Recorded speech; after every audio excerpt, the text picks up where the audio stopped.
Bom, então nós estamos falando, né, que a peça, no formato dramático, ela tem ação dramática, né, ou seja, uma ação que puxa a resposta do outro, ela tem curva dramática, ou seja, nós temos uma curva muito clara, né, de intensidades que vão mudando. Esse personagem ele tem uma personalidade muito característica, né? Ele trabalha com polos, né, com forças que se enfrentam, e tem na poética de Aristóteles a sua maior, assim, né, digamos, a formulação mais conhecida, né? Quando nós estamos falando em drama, nós estamos falando, então, em transição, tá? Mas essa transição, ela ocorre dentro de uma coerência muito grande. É possível, no final da peça, a gente dizer tudo levou para tal, né? Ou seja, é o mesmo tema que vai se desenvolvendo. Ele tem a questão da recorrência, então nós temos, por exemplo, o Shakespeare usa muito esse recurso, às vezes ele faz duas tramas, só que essas duas tramas, elas têm o mesmo fundo, digamos, né? São dois irmãos, por exemplo, perdidos, e então isso tudo vai se apresentando novamente. Pode ser de várias formas, com vários símbolos, né? Também se usa a reiteração. O que é a reiteração? Podem ser palavras, podem ser imagens, podem ser cores.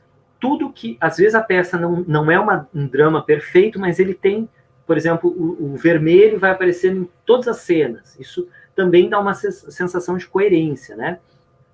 Tudo, então, que tem o drama, tudo que envolve o drama, está dentro dessa noção de desenvolvimento, de evolução, né? Nós estamos apresentando um tema, esse tema gera alguma coisa, e nós temos no final tem um desenlace, um clímax, uma revelação. Quando a gente sai do teatro, a gente tem aquela sensação gostosa que a gente tem quando lê, por exemplo, um suspense, que seria dizer assim, nossa, eu entendi, né? Nossa, eu tive um resultado com isso. Nossa, eu consegui aprender alguma coisa de modo completo, né? Isso nos dá uma satisfação, tá? Isso fazendo uma abstração, claro. Nem todas as peças são assim. Então, simplificando, nós teríamos o quê? A causa e o efeito, que na verdade, faz parte de toda uma filosofia do Aristóteles. O Aristóteles tinha o foco da tinha um porquê, uma causa final, e participava do cosmos, né, de uma forma orgânica, vamos dizer assim, com todo o resto. Tá? Então, nós temos a causa e efeito. Uma situação que começou, tá? Havia uma situação, ocorreu alguma coisa, e essa alguma coisa teve uma consequência. Pode parecer uma coisa muito simples o que eu estou dizendo, mas isso nos dá uma estrutura para entender o que seria o drama, né? O drama ele vai trazer sempre uma questão emocional, né? Então, no fundo de tudo isso, existe uma coisa muito potente. E a Patrícia Highsmith, que é uma escritora de suspense, ela diz isso, né? Conta essa história para exemplificar o que pode advir das pequenas experiências pessoais, sempre quando revisem um componente emocional.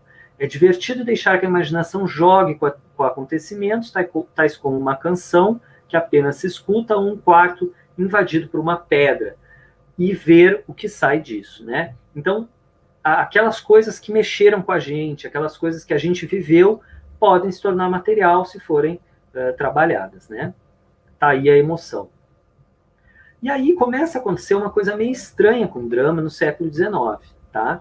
Porque vão haver vários momentos de transição. Nós temos um momento onde o passado começa a aparecer muito no final do século XIX. Os personagens se sentam numa varanda e começam a falar do que viveram, do que passaram, né? Então temos o Chekhov, temos o Strindberg, temos o Ibsen. São personagens que quebram, então, essa questão da coerência tão grande, né? O Strindberg, por exemplo, vai fazer peças que são quase que cíclicas, né?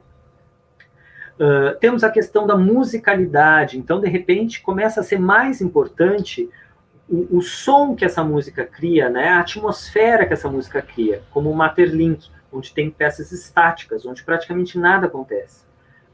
E nós temos depois a questão da montagem, o épico, que seria a partir do Piscator, na Alemanha, depois o Brecht. Então, onde vai sendo mais importante como se reúnem esses vários elementos do teatro, né? E aí nós temos esse corte, né, com um drama muito forte, apesar de que eu acho que o Brecht, no fundo, ele tem muito de aristotélico ainda, mas ele teve essa ruptura, né? E o estranhamento. O que é o estranhamento? Tentar fazer a pessoa sair desse universo do drama, né, onde ela estava mergulhada num sonho, numa fábula. O estranhamento, ele sempre vai trazer um elemento que quebra isso. Seja um microfone, seja os personagens andando sobre um tablado, fazendo um filme, mas ele está caminhando, na verdade, sobre um tablado. Enfim, um tablado que se move, qualquer elemento, um boneco, né? Isso o épico vai trabalhar. Agora, eu queria que a gente lesse essa sinopse aqui, que é da peça Fantasmas, do Ibsen. Para quê? Para a gente comparar isso com aquilo que eu falei do drama. Né, que a gente já vê aí diferenças bem grandes. Arinha, será que você poderia ler para a gente, por favor, essa sinopse do Ibsen? Deixa eu aumentar aqui o meu...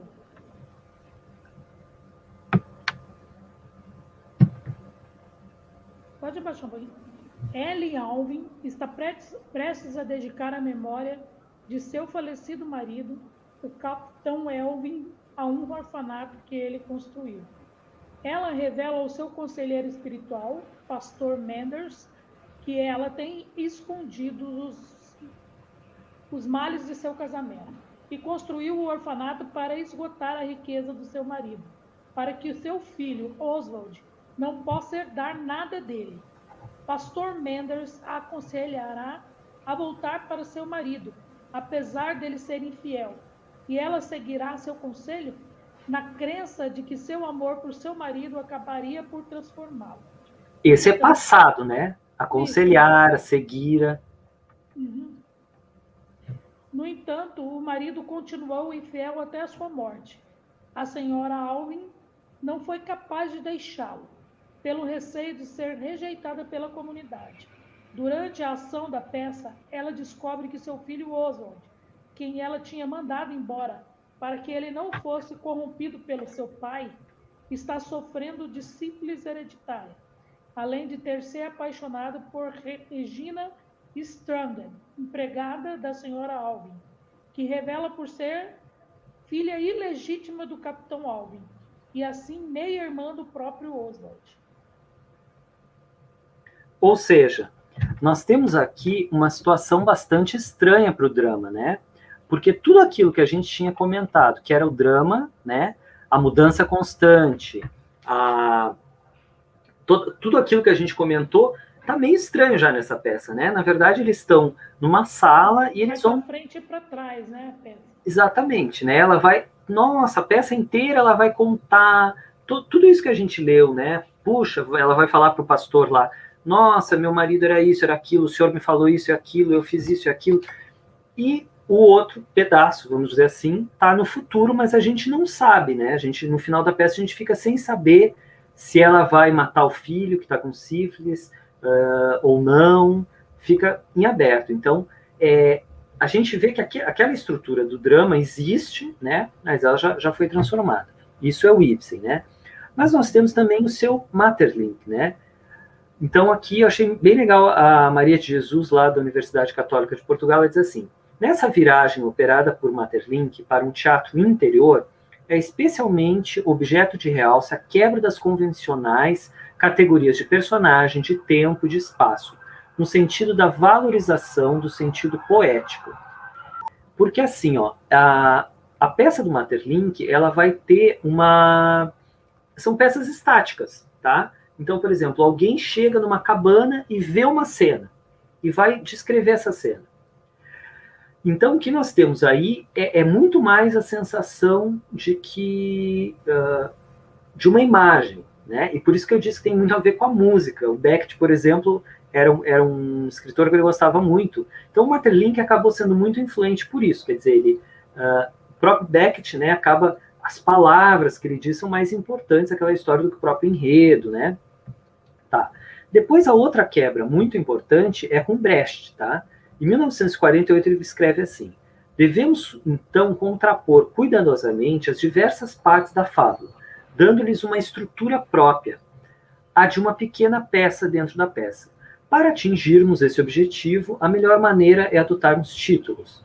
Os títulos devem conter flechas certeiras dentro de uma perspectiva social e explicar simultaneamente algo acerca da forma de representação desejável. Ou seja, né, aqui nós já temos, realmente, às vezes você até fica assim meio surpreso, fica difícil de ler uma peça do Brecht, porque ele vai trazendo, ele vai quebrando, né, a peça, e ele vai, com esses títulos, com esses cartazes, um filme, ele vai mostrar, pode mostrar que aquilo é ilusão, né? Então, todo o tempo ele está te mostrando uma história, e ao mesmo tempo está mostrando que dentro daquela história tem outras histórias, ou que aquilo é ilusão, né? Bom. Aí, temos agora, contemporaneamente, a gente vai ver o Pinter, por exemplo, Harold Pinter, né? O universo do autor, no qual as falas escondem o enigma do não dito, personagens com subjetividades destituídas de afeto aparente e que se dão como seres ambíguos e vagos, e a crueza com que as palavras violam o espaço, geralmente espaços fechados, sombrios, desgastados, como no caso de Volta ao Lar. É um campo vasto, principalmente para a atuação. Ou seja, esses personagens do Pinter, eles nunca vão nos dizer quem eles são, né? Por que eles estão fazendo aquela ação? Às vezes o Pinter até é bem realista, né? A gente vê uma sala, a gente vê uma coisa que parece realista, mas você acaba, né? Você acaba meio, o que está acontecendo? Então esse ator, por exemplo, né? Esse aqui é outro slide. O Kenneth Tynan, em 55, falou do Beckett, né? Não tem trama, não tem clímax, não tem desfecho, não tem começo, meio e fim. Então, temos aqui uma fala, por exemplo, do Han e do Clove, né? Clove, que é, não estamos começando a significar alguma coisa? Significar nós, né? Dá uma risada. Essa é boa. Ou seja, aquilo ali não quer passar aquilo que eu tinha narrado lá do drama, que é o sentido, né? Quando acaba, a gente diz, isso... O personagem com identidade construído não tem essa... Né? E que principalmente essa questão de acabar e você diz, essa peça era sobre isso, né? Nós temos aqui, isso, claro, vai reverberando, né? Vem do surrealismo. Aí, aqui, por exemplo, esse comentador diz assim, que o Buñuel, ele trabalhava, né, os desejos reprimidos da burguesia, passando por lugares de vida social, O David Lynch, né, no cinema, são personagens sem rumo, que locomovam-se por estradas perdidas, mergulhando nas suas dúvidas no seu íntimo, né? Nos filmes surrealistas, a gente tinha um homem, né, preso pelas amarras sociais, mas no filme do David Lynch, nós entramos já em dilemas psicológicos, né? Um homem perdido no caos urbano e as descobertas do mundo adulto, né? Quem sou eu? Você quer ler esse trechinho para nós, por favor, sobre a Sarah Kane, de Crave? Crave, né? Em Crave, o universo das relações amorosas, com seus mecanismos de violência, é abordado por meio de 4 fóruns, designados por A, B, C e M, que apresentam apenas gêneros definidos e idades diferenciadas. Crave trabalha com o fluxo de uma série de pensamentos fragilmente conectados. Então, obrigado, Aninha. Isso realmente é bem diferente do que a gente está acostumado. Essa peça, eu cheguei ao cúmulo, porque é o personagem A, B, C e D, alguma coisa assim. Eu cheguei ao cúmulo de pegar todos os A e botar todos os A numa página, todos os B numa página, para ver se aquilo fazia agora eu tenho personagem. Não funciona, entendeu? Então, realmente é um fluxo de ideias, mas que ao mesmo tempo ela lança uma coisa aqui, lança outra coisa lá, que te dá a impressão, né, que pode ser um personagem. Pelo menos eu... Um caminho, mas não vai. Exatamente. Isso nós estamos falando de Sarah Kane, que já é anos 90, né? Então, já é 90.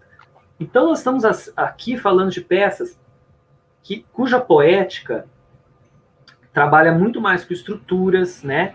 Às vezes com uma voz neutra, que você não sabe quem está falando. nós temos uma transição, mas essa transição não é tão abrupta, não é aquela curva dramática tão fechada, né? Pode ser uma mudança leve, algo né, mudou alguma coisa. E temos um final, às vezes, sem muita resolução, né? Os personagens não... Né, os personagens do Beckett, né, famosamente, né, tem uma crítica que vai dizer assim, essa é uma peça onde nada acontece duas vezes, né? Porque é como se a peça fosse meio cíclica, né? E assim, não temos assim, no final, tal. Eles... E a gente entendeu o início, meio e fim, né? Não tem. Início, meio e fim, né? É aquela coisa, uma vírgula. Bom, só que ao mesmo tempo, né, a minha professora Marici Salomão diz o seguinte: entender e dominar aspectos como enredo, caráter, pensamento e diálogo nessa mesma ordem, segundo, né, o Aristóteles, é essencial para começar a estabelecer um diálogo com o cânone e a tradição do teatro. Então nós já estamos nesse nível, né, nesse momento onde ninguém vai ficar repetindo, né, Beckett, nada a dizer, nada a fazer. Nós hoje já temos problemas, temos conflitos, a gente quer debater, né, o mundo, mas a gente não vai conseguir fazer um drama exatamente como Aristóteles pensou, né? Bom, então algumas coisas assim que eu acho interessantes. Então, por exemplo, fazer o negativo é nosso dever, positivo já está dado, diz o Adorno sobre o Kafka. Esse fazer o negativo é algo bem interessante, né? O que seria fazer esse negativo, né? Já que o mundo foi todo explicado, está aí, o que seria fazer esse negativo? Então, nós temos aqui várias opções de linguagem. Nós temos o épico, que é essa questão da montagem, como eu falei. Nós temos o lírico, né, que seria um eu que se expressa, um eu que se mostra, né, que está mais lançado para uma subjetividade mesmo, que pode ser, por exemplo, um poema mesmo, né? Nós temos a curva dramática, o drama. Temos todas essas opções aí. E hoje nós temos esse hibridismo, essa mistura de todas essas linguagens, né? De certa forma, nós podemos buscar, né, uma intensidade. Tudo isso nos serve, digamos, se a gente puder, né, e a gente tem esses elementos para buscar intensidade, né, para que a coisa fique melhor, mais intensa. Temos que ter esse cuidado com a linguagem, que hoje faz parte também, não é só a história, e temos que ter um ritmo, né? Nós não adianta a gente fazer uma coisa lírica, muito contemporânea, mas não tem um ritmo que chame a atenção, não tem algo que atraia. O ritmo também faz parte, né? Então temos essa influência muito grande da musicalidade do Beckett, né? O Pinter, por exemplo, vai trabalhar muito com isso, com a questão da palavra, né? De como a palavra vai criando uma música. E aí depois nós vamos ver outros autores. Temos a questão do sensorial, que é o pós-dramático. Então, né, nós podemos fazer uma peça no Rio Tietê, né? Nós podemos ter luz, o som, tudo isso, às vezes vai ser mais importante do que o próprio drama. Nós temos a oportunidade de usar materiais jornalísticos, literários, pode entrar uma notícia no meio da minha peça, né?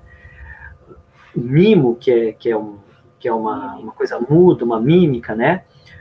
Nós temos interação, nós podemos ter dança, e temos a influência do cinema, que de certa forma se contrapõe, né, a essa desmontagem do teatro. Então, o cinema que tem uma coisa mais dramática, geralmente ele é um cinema mais de ação, de curva dramática, que também não adianta a gente negar que ele é uma grande influência aí no contemporâneo. Mas todas essas coisas estão no cenário do que seria hoje um teatro, né? Bom, vamos retomar algumas ideias assim. O estranho, né?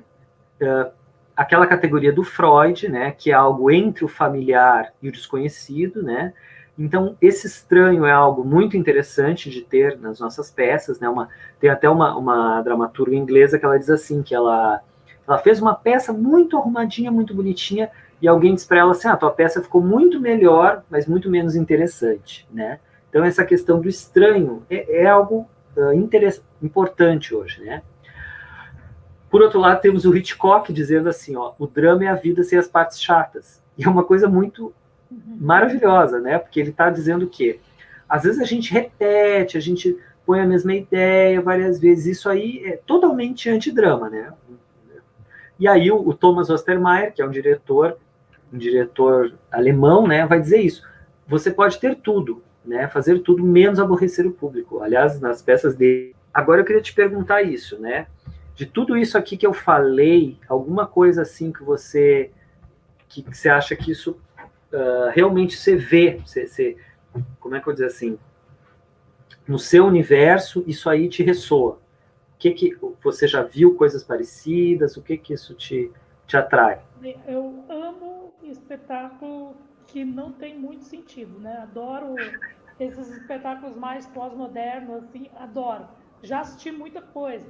Eu lembro de um espetáculo que chamava A Mirada do Avestruz, que era uma mistura de dança com teatro do, do Chile. Foi um super espetáculo, maravilhoso, assim, sabe? E também eu vi um que era umas bolhas, que era um alemão, que o pessoal entrava em umas bolhas e o espetáculo era dentro de umas bolhas gigantes, assim, também, que era muito lindo. Eu ia no Festival de Teatro de Londrina, não sei se você conhece, o Filo. É muito conhecido, né? Mas eu não O fui. Festival Internacional de Teatro tinha muita coisa, assim, super, né, de fora, da maioria, mas aqui também, né, daqui do Brasil também tem um monte de espetáculos muito bons, né? E eu gosto desse estilo, gosto muito. E já pensei num monte de cena já que me interessa. Eu fiz um espetáculo lá em Foz que chamava Invisível, que a gente usou isso, não era muito, eu não posso dizer assim que era, eu não tinha toda a informação, mas eu também acho que eu sempre fui muito intuitiva, né? E daí a gente trabalhou com imagens, era, era mais imagens, e a gente falava do universo feminino. E a gente usou até o Beckett nessa montagem. Depois eu vou mandar foto para você. Você vai. Foi bem legal. Assim. E eu já tenho um monte de coisa na cabeça. Que legal, que legal. Então, nós estamos falando, né, Arinha, que hoje nós temos essa oportunidade de brincar com as coisas, né? Ou seja, ultrapassar o que está convencionado, né? não é que a gente tenha que fazer alguma coisa, mas se pode fazer, né? E eu queria que essa questão, assim, da ousadia fizesse parte da nossa conversa. Ao mesmo tempo, assim, onde, ao mesmo tempo, eu fico vendo que repetir simplesmente, né, uma coisa, tá, vou fazer uma peça totalmente escura, só com música, quer dizer, hoje nós temos temas aí que nós queremos, né? Existem uma série de temas, então, tá, é um misto. Eu queria mostrar aqui, rapidamente, vou interromper um pouquinho o compartilhamento, para mostrar uma peça, tá? Os ingleses, eles têm um formato mais, eu chamo de aristotélico, né? Porque eles têm uma longa tradição do teatro, então eles quebram, trazem algumas novidades de vez em quando tal, mas eles tendem a ser mais realistas. Mas aqui, esse professor, ele fez uma coisa louca dentro de uma tradição mais normal, tá? Eu vou mostrar um segundinho aqui, só para... É um projeto que eu tinha muito tempo na minha mente, né? Era uma estrutura inusual. 2 pedaços bem diferentes, né? São perguntas que as pessoas que cuidam, né, das pessoas que têm problemas mentais, têm que enfrentar. A Lisa Jones, ela está tentando consertar seu relógio e é visitada por um estranho. Essa hora ficou perdida no tempo. E ela vai ter que buscar essa hora, né? E ela cai nesse mundo, então é como se a Dorothy, né, ela tivesse sido presa pela bruxa, né? E o público quer realmente saber o que aconteceu depois. Então a segunda parte, nesse mundo, aliás, psiquiátrico, né? A história começa num mundo totalmente fantasioso, um mundo louco, maluco, né? Fantasioso. E você acha que, bom, é Alice no País das Maravilhas. E a segunda parte é ela numa instituição. Então, tem um corte, né? Mas realmente essa primeira parte, assim, é totalmente absurda. Ela encontra o urso, né? Aqui, por exemplo, eu vou botar só um pedacinho porque é bonitinho o urso cantando para ela. Não tô tão mal, né? Se tem algo para mim, eu escrevi uma música. Quer ouvir? É legal. É muito legal. Posso começar? Então, só um exemplo, assim, né, de que mesmo dentro de uma estrutura que ele faz uma coisa bem estruturada, né, só que tem um elemento de loucura aí, né, um elemento de surpresa, digamos assim, porque A segunda parte vai ser realista, né, mas a primeira é uma viagem total. Eu vou mostrar um outro trechinho de uma outra peça, que é do Mark Ravenhill, que é muito influente também, e depois nós vamos debater o porquê. I know what you're thinking. Explain.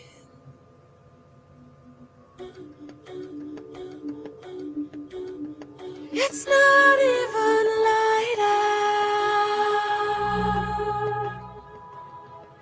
out, but you've somewhere to be. É só um trechinho, porque essa peça, na realidade, elas são 4 atores, tá? Depois a gente acho que vai até ler uma página onde ele fala isso. Eles estão se comunicando com o público. Então não são personagens propriamente, né? Eles estão contando essa história. E é muito difícil até para o ator conseguir, né, entrar nesse personagem, vamos dizer assim. E aí, com isso, eles fazem toda essa movimentação numa piscina, né? Vocês veem que a montagem também explora, né, o espaço e tudo, porque é um texto que dá muita liberdade, né, para se criar, apesar de ter uma história, mas não é uma história onde cada ator é um personagem. Vamos voltar então aqui para nossa Arinha. Se você tiver para desmaiar, você me avisa, tá? Que aí não, tô gostando, tô só prestando atenção, fico aqui parada. Ó, o Orhan Pamuk, ele fala muito isso, né? Que o nosso texto, né? O texto que nós estamos lendo, ele na verdade é uma investigação, né? Quando você começa a ler, você quer descobrir, né? O que esse cara quer dizer, né? E aí nós vamos fazendo suposições do que é o centro desse romance, no caso ele está falando, né? Então comecei a ver que o conhecimento fundamental que o centro do romance proporciona, o conhecimento do tipo de lugar que o mundo é, da natureza da vida, não está só no centro, né, mas toda a parte do romance. Isso para nós é muito importante, porque cada palavra do personagem, cada fala, ela vai revelar um pouco, né? Ela serve para revelar um pouco do centro dessa nossa peça. Ou seja, assim como não existe nada gratuito no drama, não existe um personagem sem uma função, não existe uma frase, uma palavra que esteja ali só por estar, né? A peça, na verdade, ela tem todas essas questões, ela tem que manter o interesse. Nós estamos sempre fazendo uma mediação, né? Seja de um elemento histórico, seja da nossa memória, seja da tradição literária, de uma revisão. Estamos mediando isso para um público, né? Então nós temos que lembrar que nós somos mediadores, né? Nós temos a questão do argumento, que é diferente do roteiro. O que é o argumento? O argumento de Édipo, né? O Édipo mata o pai e casa com a mãe. E qual o roteiro do Édipo? Começa com uma peste, então vai apresentar, né, do presente para o passado, né? Isso são coisas para a gente lembrar, né? Existe uma diferença entre problema e conflito. Um problema, por exemplo, é um homem, uma mulher que tem um filho que tem problema de crack, né? Isso é um problema. Um conflito, se essa mulher namora, por exemplo, um policial, aí surge uma tensão, né? O conflito ele vai trazer uma questão de urgência, né? Nós temos que sempre lembrar que o que a gente está fazendo é um elemento estético, a gente está trabalhando com um elemento estético, ou seja, nós não estamos explicando nada, nós não estamos moralizando. Isso pode parecer simples, mas assim, a nossa tendência é querer, mesmo sendo da esquerda, né, talvez até por isso, mostrar, né, como o mundo deve ser, até teve no Royal Court Theatre uma peça que ela falava sobre, ela colocava o ponto de vista das pessoas que eram contra as lutas contra o aquecimento global, né? Isso gerou meio mal-estar, né? Mas ela apresentava 2 pontos de vista, digamos, como se simplesmente apresentava para o público, né? Então isso, de certa forma, é mais interessante do que a gente tentar explicar, né? Por que como as pessoas devem agir. Sei que é uma coisa simples, mas às vezes muita gente, né, principalmente está começando, cai nesse erro, né? Ele é síntese, nós não podemos repetir ideias, nós não podemos nos alongar, né? Aquilo que não serve, aquilo que não traz uma novidade, corta. Nós temos que explorar nosso próprio eu, né? Em busca daquilo que foi, das situações que nós passamos, ridículas, daquela dor que nós sentimos, das humilhações que nós sentimos. Isso tudo é material, isso tudo é é o nosso tesouro onde a gente vai poder desenvolver, né? Temos que ter cuidado, porque as peças hoje, elas põem muito o ponto de vista do autor, né? E aí existe essa questão das imagens de controle, né? Teve em São Paulo aquele caso assim conhecido, onde entra uma empregada negra que era um homem com a cara pintada de negro, né? Então são coisas que a gente tem dentro da gente, são as imagens de controle, e a gente tem que tentar sair disso, né? Nós estamos aí para criticar também.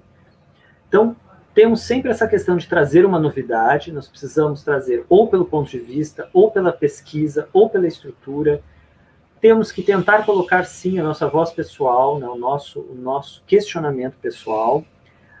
Temos que lembrar que nós estamos nos comunicando com o público, né? Não podemos fazer alguma coisa sem levar em conta a investigação do público. Hoje, eu sinto que há um retorno da própria história, né?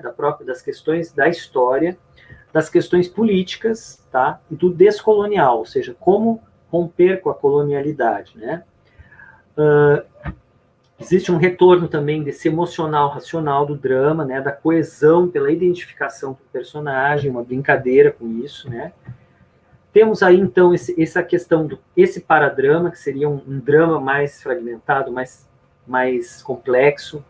Temos o que eu chamo de realismo bizarro britânico, que é esses personagens muito doidões, muito loucões, né, que vão para o bizarro, mas que estão dentro de um cenário realista. Temos esse teatro épico, né, que ele gerou um distanciamento tão grande, e às vezes ele é performativo mesmo, né, a presença, o agora, né, algo que está acontecendo.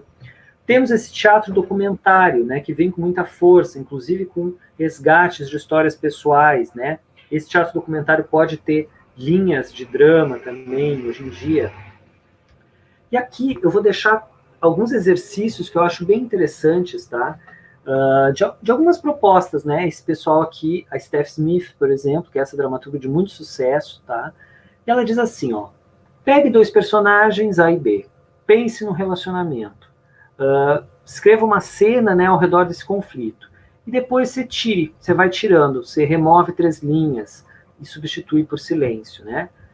Em seguida, remova mais 7 linhas e substitua por silêncio, porque eles estão tendo no Royal Court essa preocupação muito grande, né, com às vezes você fala mais do que o necessário, né? Para nós também foi dado esse exercício, né, de falar o essencial. Às vezes o silêncio, né, é mais produtivo. Nós temos aqui, esse é um exercício que a Steph Smith propõe. A Rory Muller, que é outra dramaturga do Royal, diz assim, ó, depois de 3 linhas do diálogo, escreva Rory, perdão, é um homem. Depois de 3 linhas de diálogo, escreva uma direção de palco. Faça os personagens fazerem algo. Faça algo acontecer. Mude um pouco o mundo. Faça algo aparecer, né? Aí escreva mais 3 linhas de diálogo. O drama não é apenas falar, é eventos. Então são exercícios assim que podem nos ajudar, né, a ir exercitando, né? Aqui eu peguei algumas frases do Mark Ravenhill, que é aquele que a gente viu. Primeiro, né, disseram para ele, escreva a peça que você quer ver, né? Ou seja, né, às vezes a gente traz alguma coisa que a gente mesmo gostaria de fazer, mas a gente não tinha coragem. Então, ter essa coragem, né? O Mark Ravenhill, ele trabalha muito com essa questão da improvisação, ele escreve, tá? E os britânicos, de modo geral, têm essa tendência. Depois eles vão burilando, fazendo exercício, resolvendo problemas, explorando, né? Daquela cena pode nascer outra. Ele usa muito a questão de uma vontade, de cada personagem ter uma necessidade, né? Que essa vontade vai empoderar o ator na hora dele fazer a sua ação dramática, né? Então, forças, né, que movem a cena. Ele vai falar da voz de cada personagem, do dilema de cada personagem, da pressão que cada personagem sofre. E ele chega a fazer 7 rascunhos até aquela versão que ele vai poder mostrar para alguém. E outros britânicos falam de até 20 rascunhos, ou seja, eles têm essa questão da improvisação e depois do exercício, né, de ir burilando. O Simon Stephens, que é outro dramaturgo inglês, também vai dizer assim, ele joga, é como se os personagens fizessem uma partida de tênis, né? Alguém serve, faz o serviço, né, o lançamento da bola, e aí ele tem um obstáculo.